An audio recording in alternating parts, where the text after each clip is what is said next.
श्री राधे राधे।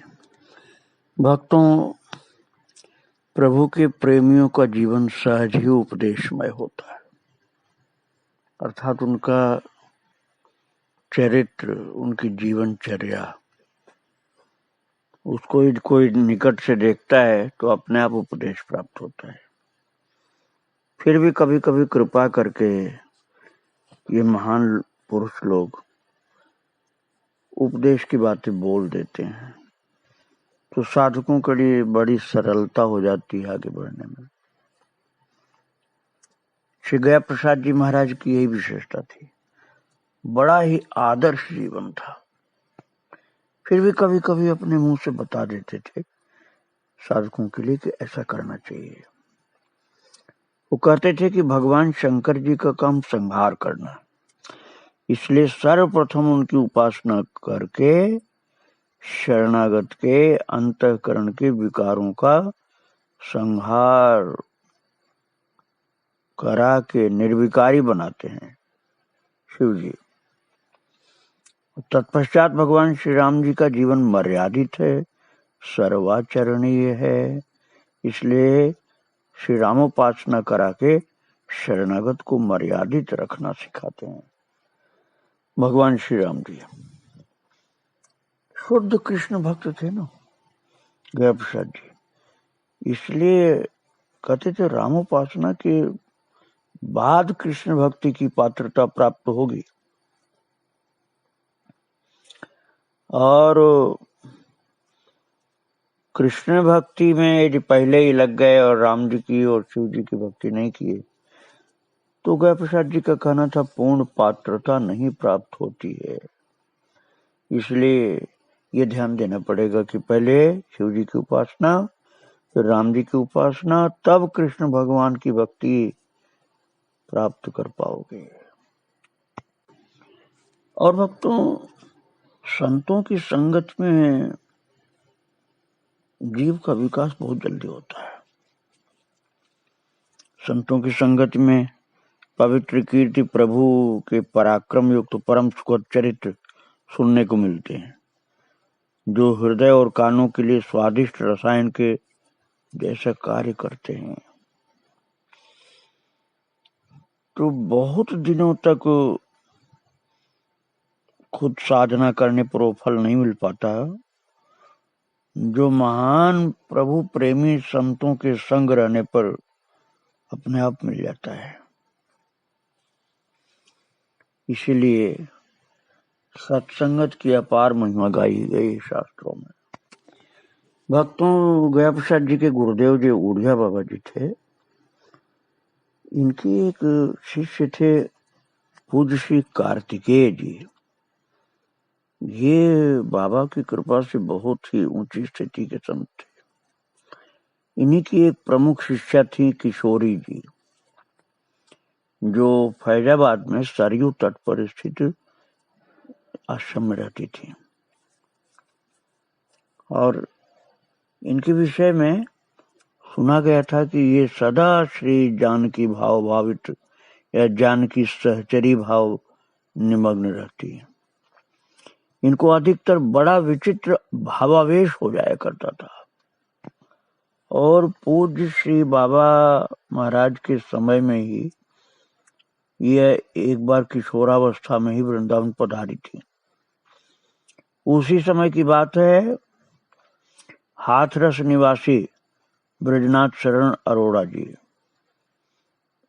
की बुआ कौशल्या जी भी वृंदावन वास कर रही थी। तो पूज्य श्री भगत जी ने उनसे बुआ जी के घर चलने की प्रार्थना की और इनकी प्रार्थना स्वीकार कर ली गई और अपने समय की अनुकूलता अनुसार बुआ जी के घर पधारी किशोरी जी, जो फैजाबाद से आई थी, जो जानकी जी की महान भक्ता थी। उस समय बुआ जी के घर उनकी नित्य सेवा में श्री पंडित जी महाराज का एक महाभाव निमग्न चित्र विराज रहा था गया प्रसाद जी का, जिस चित्र में ये दिखलाया गया था कि अपने जीवन प्राण श्री रास बिहारी लाल श्री बाल कृष्ण प्रभु को गोद में लिए हुए अपने श्री संत गया प्रसाद जी महाराज अलौकिक भाव की दुनिया में डूबे हुए थे, संसार का नहीं, अलौकिक भाव। तो घर में प्रवेश करते ही श्री किशोरी जी जो संत माता आई थी, उनकी दृष्टि उस छवि पर पड़ी, गया प्रसाद जी की वो दृष्टि पर, जिसपे गोद में बाल कृष्ण को ले रखा था, और वहीं अटकी की अटकी रह गई। बस खड़े खड़े ही भाव समाधि में डूब गई। ऐसा लगता था जैसे कोई बिजली का करंट इनको लग गया, प्रभु की छवि का बिजली का करंट, और शरीर समाधिस्थ हो गया, वैसी ऐसी स्थिति में हो गई थी। तब ब्रजनाथ शरण अरोड़ा जी ने उनको एक पद सुनाया, सखी हूँ श्याम रंग रंगी। जब वो पद उनको सुनाए तब वो थोड़ा सा संभाल पाए अपने को। ऐसी दिव्य छटा थी उस चित्रपट में गया प्रसाद जी की, जो अपनी गोद में रास बिहारी ठाकुर को लिए बैठे थे। बड़ा ऊंचा भाव था भक्तों इनका रास बिहारी ठाकुर में। प्रेमी थे, लेकिन अपने को उच्च कोटि का संत नहीं दिखाना चाहते थे। जब कहीं उनको जाना होता था, जैसे वृंदावन धाम गुरुदेव के पास आते थे, तो उनके जो श्रद्धालु भक्त लोग थे गया प्रसाद जी के, वो महाराज जी के कमंडल आसन ये सब ले लेते थे हाथ में, जिससे आराम से पैदल चल पड़े, क्योंकि पैदल ही आते थे। किंतु जब कोई गांव पड़ता था रास्ते में, तो इतना संकोच होता था गया प्रसाद जी को कि वो लोगों के हाथ से सामान, अपना कमंडल आसन ये सब ले लेते थे। तो साथी लोग पूछते थे कि महाराज जी आप ऐसा क्यों करते हैं, सामान आप क्यों ले लेते हैं हमारे हाथ से? तो उन्होंने कहा कि भैया मैं अपना सामान अपने हाथ से लेके चलूंगा, तुम लोग लेकर चलते रहोगे ये गांव के निकट से, तो लोग समझे कि कोई बड़े महात्मा जा रहे हैं, कोई बहुत बड़े महात्मा जा रहे हैं, जिससे इनके सेवक लोग सामान लेके चल रहे हैं। ये बताया जब, तो साथ वाले बोले कि तो क्या आप बड़े महात्मा नहीं, आप क्या छोटे महात्मा हैं? तो लोगों की बात सुनकर पहले तो खूब हंसते, फिर तुरंत गंभीर होकर सजल नेत्रों से महाराज भाव विभोर होकर गया प्रसाद जी बोलते थे। गया प्रसाद जी उन भक्तों को कहते थे कि अरे भाई, मैं तो संत महात्माओं की चरण धूल का पुजारी हूं, मैं कहा महात्मा, मैं तो महात्माओं की चरण धूल का पुजारी हूं। ऐसा कहते कहते गदगद हो जाया करते थे, बड़ी देर तक आंखों से आंसू बहाते थे, और इसी संकोच में रहते थे कि कोई मुझे बड़ा महात्मा न कहने लग जाए। लेकिन ठाकुर जी जब प्रकट करते हैं किसी महानता को, तब तो स्वीकार करना ही पड़ता है सबको, लेकिन फिर भी अपने को छिपाते रहते थे। श्री गया प्रसाद जी महाराज अपने प्रेमी भक्तों को बताते रहते थे। पहले तो भाव विभोर होकर कभी हा प्राणाधार, हा जीवन धन ऐसे करके रोते, बहुत देर तक आंसू से आंसू गिराते। फिर भक्त लोग जब पास में बैठे हुए जिज्ञासा भरी दृष्टि से उनको देखते, तो कभी कभी खुद बताते थे कि जिस स्थान पर भगवान की लीला हो जाती है वो स्थान वंदनीय हो जाता है। और यहाँ देखो कितनी बार रास बिहारी लीला कर चुके हैं, इसलिए यहाँ की मिट्टी को हमें बड़ा आदर करना चाहिए। बहुत प्रेम से कहते थे। वो कहते थे जब कोई भक्त इस संसार को छोड़कर महाप्रयाण करता है, तब मार्ग में समस्त देवी देवता उसके विमान को रोककर उसकी आरती करते हैं। तब प्रभु के पार्षद देवराज इंद्र से कहते कि हे देवराज, आप शीघ्रता करो, आज प्रभु इनकी प्रतीक्षा में भूखे बैठे हैं, जब ये पहुंचेंगे तब इनके हाथ से ही भोजन करेंगे, इसलिए आप इनके स्वागत में अधिक विलंब मत करो।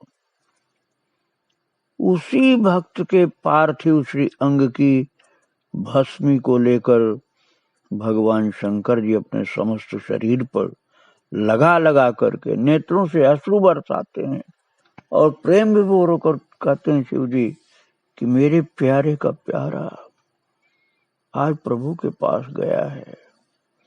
इसलिए उसकी जली हुई राख उसके शरीर की शिव जी लगाते हैं कि भगवान का प्यारा भक्त है जो भगवत धाम को गया है, मैं उसके शरीर की भस्मी को लगाऊंगा अपने शरीर में। शिव जी की ऐसी ऊंची श्रद्धा भक्तों के प्रति। पार्वती जी सहित कहीं जाते हैं, मैं आपको सुना चुका हूं पहले, इसलिए थोड़ा संक्षिप्त कर रहा हूं। तो शिव जी उन स्थलों को प्रणाम करते हैं जहां कोई संत थे या हैं या आगे आएंगे। भक्तों, जो लोग गया प्रसाद जी की महिमा को जानते थे वो तो उनकी देहली पर ही आकर के पड़े रहते थे कि आपकी चरण धूल यहाँ मिल रही है तो हमारे जीवन का निश्चित ही कायाकल्प हो जाएगा। और श्रद्धावान भक्तों को ऐसा लाभ मिलता था भक्तों। और गया प्रसाद जी का यदि व्यवहार कुशलता का भी जीवन बताया जाए तो बड़ा ही उत्तम था। एक बार इनके ग्राम कल्याणीपुर के एक वैश्य बालक महाराज जी के दर्शनार्थ पधारे, गोवर्धन। तो उन्होंने जब अपनी भाषा में अपना परिचय दिया, जो उनके गांव कल्याणीपुर के आए थे वैश्य बालक ने, तो महाराज जी प्रसन्नता के साथ उनको अपनी कुटिया में ले गए और बड़े आदर से आसन पर बैठा करके बड़ी विनीत वाणी में उनसे बोले कि भैया, जब हम गांव में रहते थे तब आपके बाबा की दुकान से हमने कुछ कपड़ा उधार लिया था, परंतु गरीबी के कारण पैसा हम नहीं दे पाए थे और दैव योग से गांव छोड़कर हमें यहाँ आना पड़ गया। अब यदि आप कुछ स्वीकार कर लें तो हमें मुक्ति मिल जाएगी और आपके बाबा का वो कर्ज चुक जाएगा। महाराज गया प्रसाद जी की वाणी सुनते ही वो वैश्य पुत्र बड़े संकोच में पड़े कि मैं तो यहाँ दर्शन करने आया हूँ और ऐसा लग रहा है जैसे मैं कर्जा जो है वो उसको वसूल करने आया हूँ। वो बहुत संकोच में पड़ गए और प्रार्थना करने लगे कि महाराज जी, मैं कर्जा वसूल करने नहीं आया हूं, मैं तो आपको दर्शन करने आया हूं।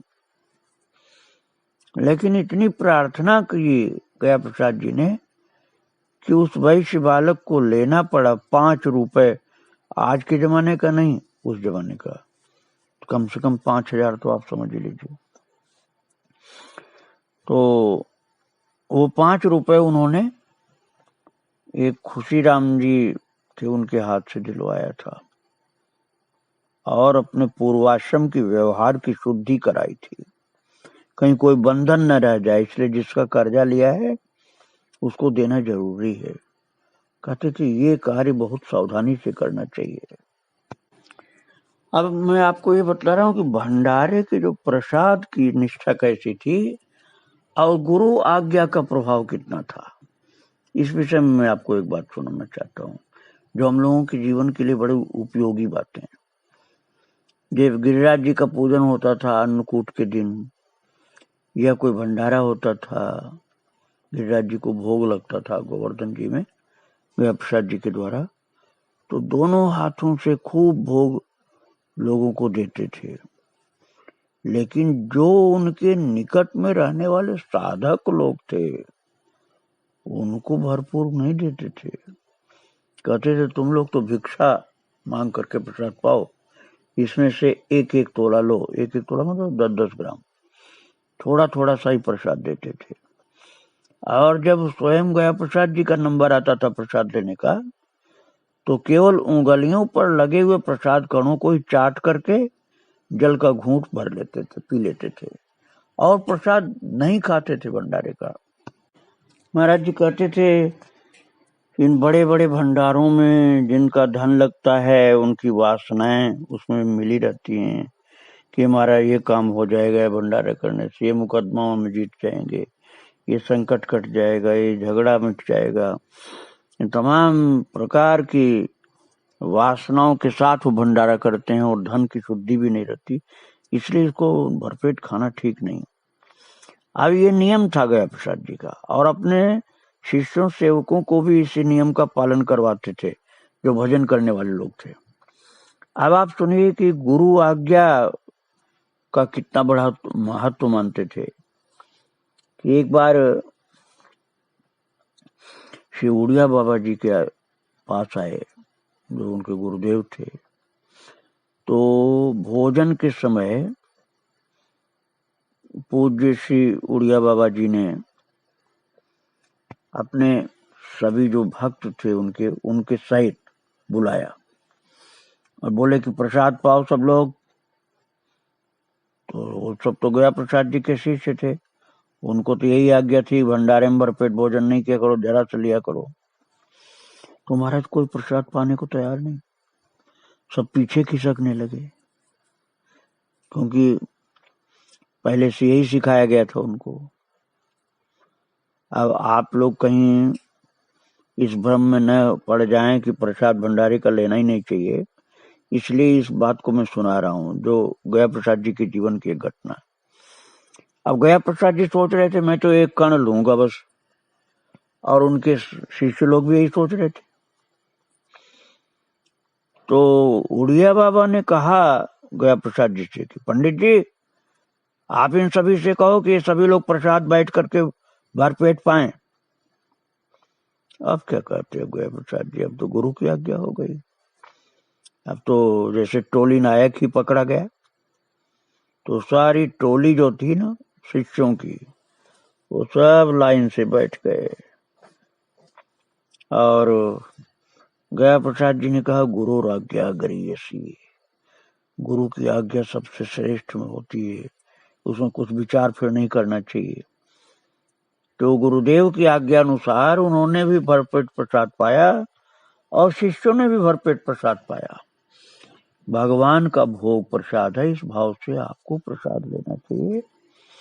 हाँ, आपको ऐसा लगता है कि हम फ्री में खा रहे हैं तो आप उसके लिए कुछ सेवा कर सकते हैं, तन से या धन से या जैसे भी कर सके, लेकिन भगवान के प्रसाद की उपेक्षा नहीं करनी चाहिए। किसी भक्त के यहाँ जब प्रसाद पाते थे महाराज जी, तो उसको बिल्कुल भी ये नहीं पता होने देते थे कि भोजन में कोई गड़बड़ी है।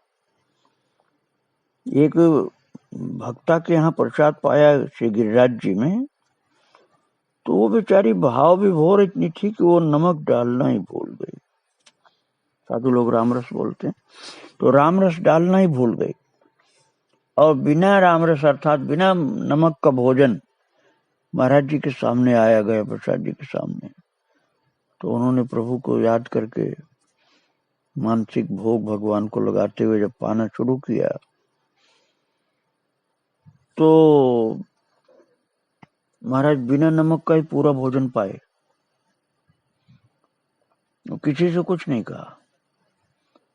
और वो माता जो भक्त जिसने बनाया था भोजन सब, वो बाद में जब भोजन करने लगी तो बहुत रोने लगी, बाबा आज तो बिना नमक का भोजन आप खा गए। बोले कि अरे ऐसी क्या बात है, बथुआ में तो प्राकृतिक रूप से नमक होता है, तुमने बथुआ डाला था, हमारे कन्हई को पसंद आया, रास बिहारी ने भोजन कर लिया तो मैं कैसे नहीं करता। ऐसा भाव था, किसी के छिद्रान्वेषण नहीं करते थे, जिसने जो भाव से अर्पण किया उसको स्वीकार कर लेते थे। भक्तों, महान संत लोगों का शरीर जब समाप्त होता है अर्थात देह का निधन होता है, तो भक्ति भजन के प्रताप से वो शरीर पूज्य हो चुका होता है।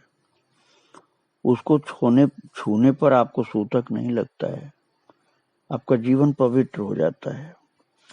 लेकिन ये ज्ञान हर किसी को नहीं होता और समय पर बहुत से लोगों को याद भी नहीं रहता। उड़िया बाबा का शरीर जब पूर्ण हुआ था तो उनके चरण को धो धो करके फिर पिया था गया प्रसाद जी ने, और कहा था कि इनका चरणामृत हमारा कल्याण करेगा। तब अन्य संतों को बाद में याद आया तो उन्होंने भी स्वीकार किया था। और गुरुदेव के चरणों को जब प्रक्षालित कर रहे थे गया प्रसाद जी, तो आंखों से आंसू गिरती जाती थी गुरु भक्ति के कारण। रोते बिलखते चरण प्रक्षालन किया था और उस चरणामृत को बहुत हिफाजत से रखा था। ऐसा नहीं कि उसी दिन पान करके समाप्त कर दिया। ये सिद्ध पुरुष की बात है भक्तों। गुरुदेव भी सिद्ध थे और शिष्य भी सिद्ध था। दोनों की अद्भुत रहनी सहनी थी। ये तो मैंने आपको इसलिए सुनाया कि गुरुदेव के प्रति श्रद्धा कितनी इनकी थी, चरणामृत के प्रति कितना श्रद्धा थी।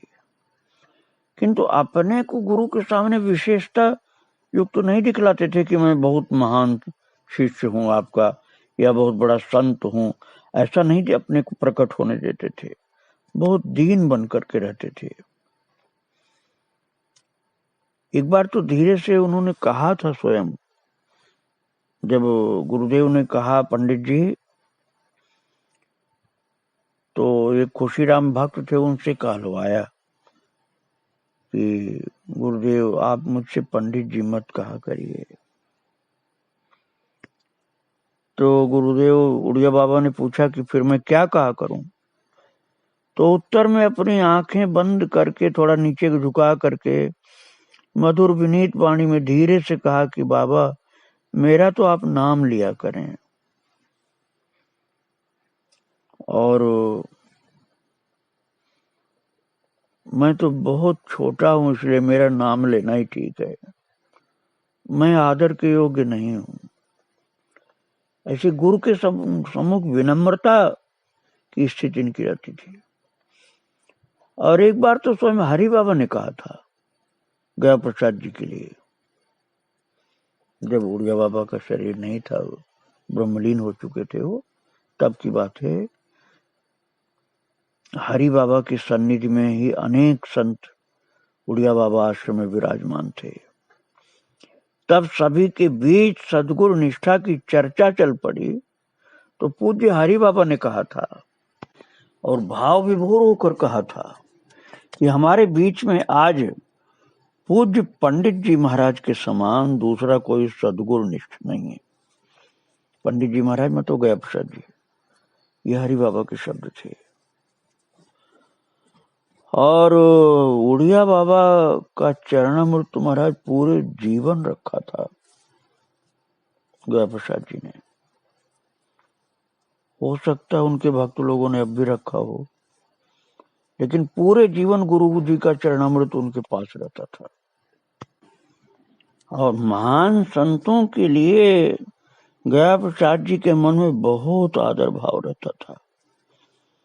बरसाना में एक संत रहते थे प्रिया शरण जी, तो बाद में गया प्रसाद जी के ही कारण वो गोवर्धन में वास करने लगे। बस स्टैंड के पास अकोला वाली धर्मशाला में निवास करते थे। तो उस समय ब्रज के महापुरुषों में इनका नाम था प्रिया शरण जी का। और वो इतना प्रभावित थे गया प्रसाद जी से कि गिरिराज तलहटी में बैठकर विनय पत्रिका की कथा सुनाते थे, गया प्रसाद जी महाराज को सुनाते थे। और जब पधारते थे वो कथा सुनाने के लिए, तो गया प्रसाद जी महाराज स्वयं ही अपने कर कमलों से श्री चरण की पादुका उठा करके सुरक्षित स्थान पर रखते थे, और बाद में अपने हाथ से ही पादुका उनको पहनाते थे। पंडित जी महाराज गया प्रसाद जी अपने हाथ से प्रिया शरण जी को पादुका पहनाते थे। तो इनकी विनम्रता देख करके मधुर वाणी में प्रेम के आंसू भरे हुए प्रियाशरण जी कहते थे कि पंडित जी, जब आप पादुका पहनाते हो तब मुझे अपनी जननी की याद आती है कि ठीक इसी प्रकार से प्यार दुलार से मेरी माता भी मुझे बचपन में जूती पहनाती थी। मैं तो आपका ही हूँ, जैसे भी चाहो, जैसा भी चाहो आप करो, लेकिन आपका प्रेम अद्भुत है। प्रियाशरण जी कथा तो भगवान की सुनाते थे, किंतु यही कहते थे कि पंडित जी जैसा संत मिलना मुश्किल है।